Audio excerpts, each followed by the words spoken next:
The best players in the world make getting this trail arm back in front of their body in the downswing look easy. And here's the thing, if you can do that, it's going to make your ball striking super consistent. You're going to hit the ball better, further, and more consistently. However, when we look at most amateurs, they really struggle with this movement. The arm often gets stuck behind them. From here, they're stuck. They're going to be casting their angles out, and they're not going to have any distance, any consistent ball striking. It's going to feel horrible. So how are they able to do this? Well, the first place that we've actually got to look is in the setup and how they position this trail arm. So this trail arm is crucial, and it can be positioned a couple of different ways. The first way is very internal. Now I see a lot of amateurs do this, and this is where, if you take a look at the elbow here, is pointing to the down the line camera right there, and the front of the elbow is pointing across my body.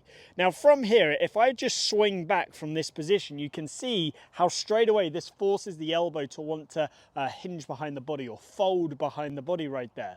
As soon as it gets behind the body, we're done. We're not going to be able to get it back in front of our body. So if that's not what we're looking to see, what are we looking to see? Well, the arm really just wants to hinge up and down from the elbow joint. So with that in mind, we've got to position the elbow so the elbow points more towards the body and the front of the elbow points more towards you from the face on view. Because now you can see, if I swing back and I fold my arm, how my elbow's in front of my body. Well, guess what? It's now going to be so much easier to get it in front of my body on the way down. So a really nice simple way of finding this at address is set up to the golf ball here.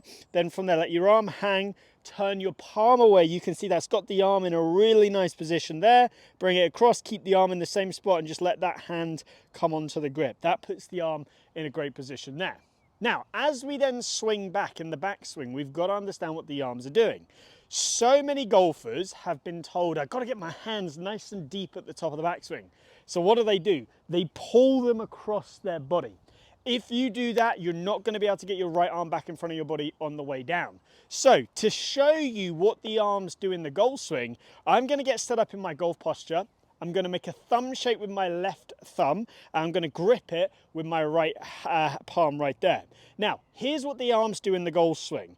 They elevate and the right arm folds. Now that's a very basic version of what's happening. But you can see how as I'm doing this, my right arm is not drifting this way across my body. My arms aren't collapsing across my body. They're staying sort of in front of my right shoulder right here. They're elevating, the right arm's folding, which brings the left arm slightly across.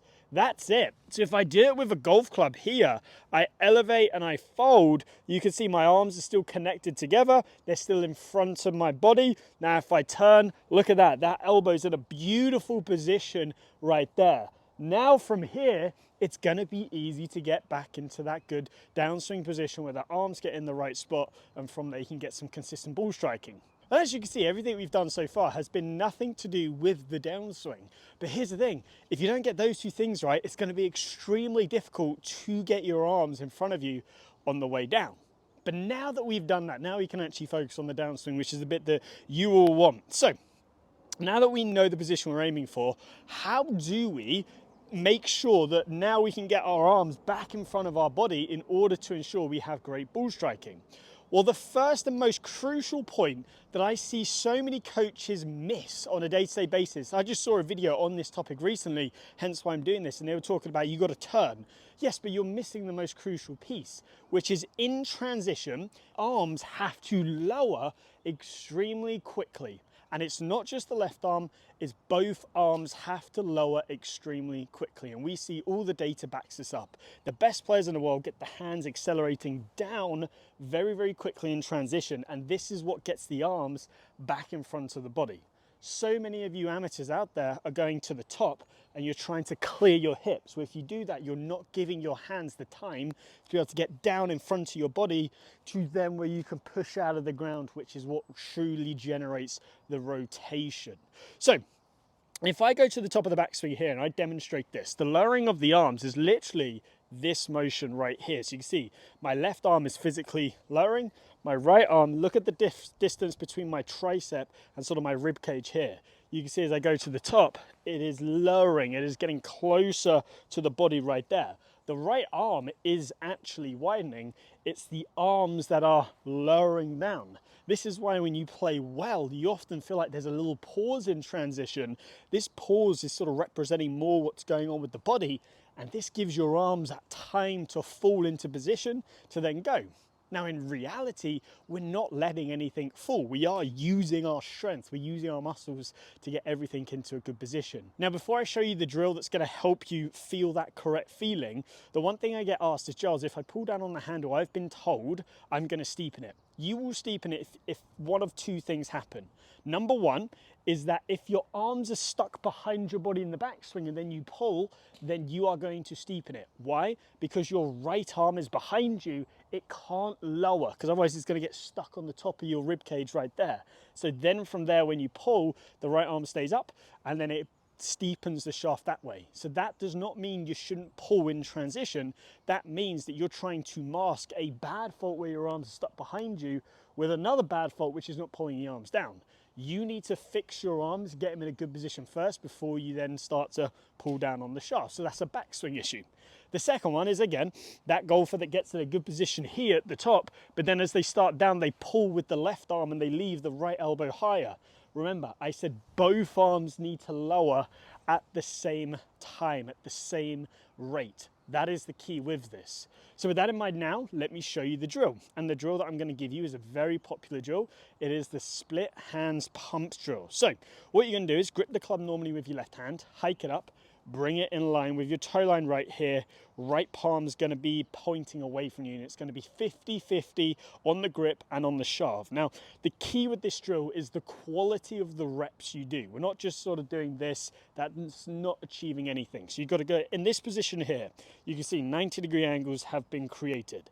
Turn to the top of your backswing, and you are going to pump your arms back to this position whilst you keep your shoulders level. So I see so many golfers do this and then they do that motion, where you can see I'm lowering the club, but I'm not actually lowering my arm. My arm's just wedged to my side right there. So it's here, nice wedge stretch, pump it down.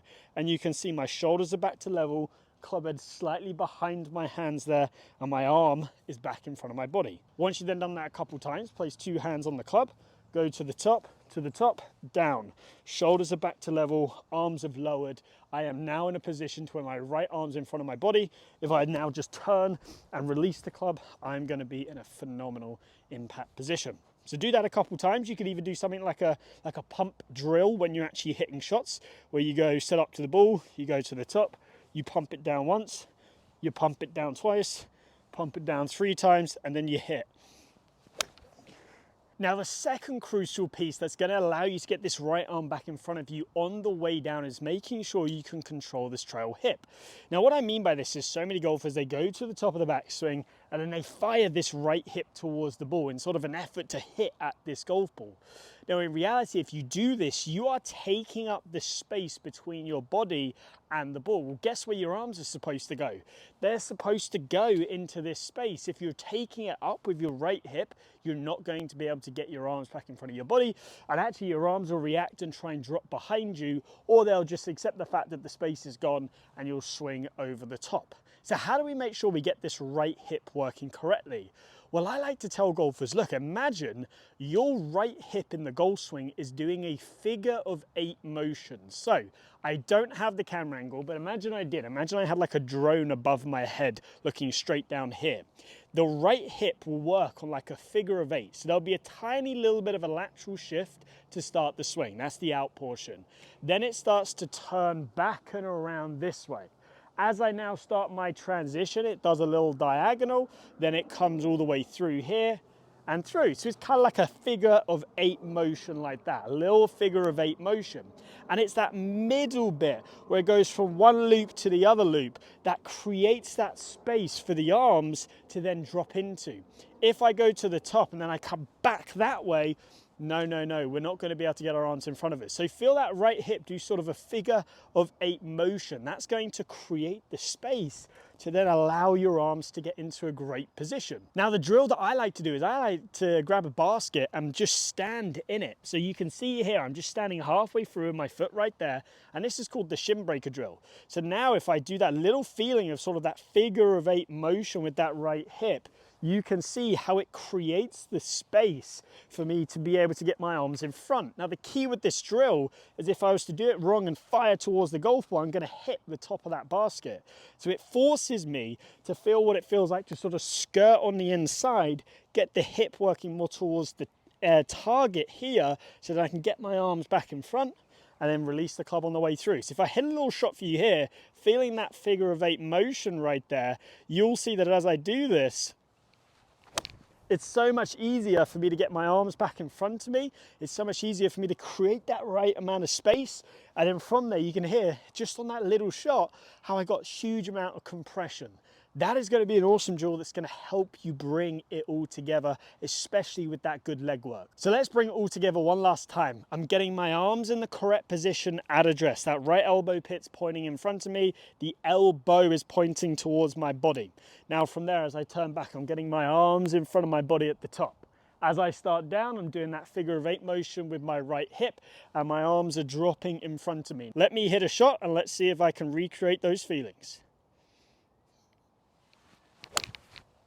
Now, if you need more one-to-one help with your game, I offer online coaching on the Gill platform. The link is down below. And if you have enjoyed today's video, please give it a like and subscribe. And I hope to see you back here soon.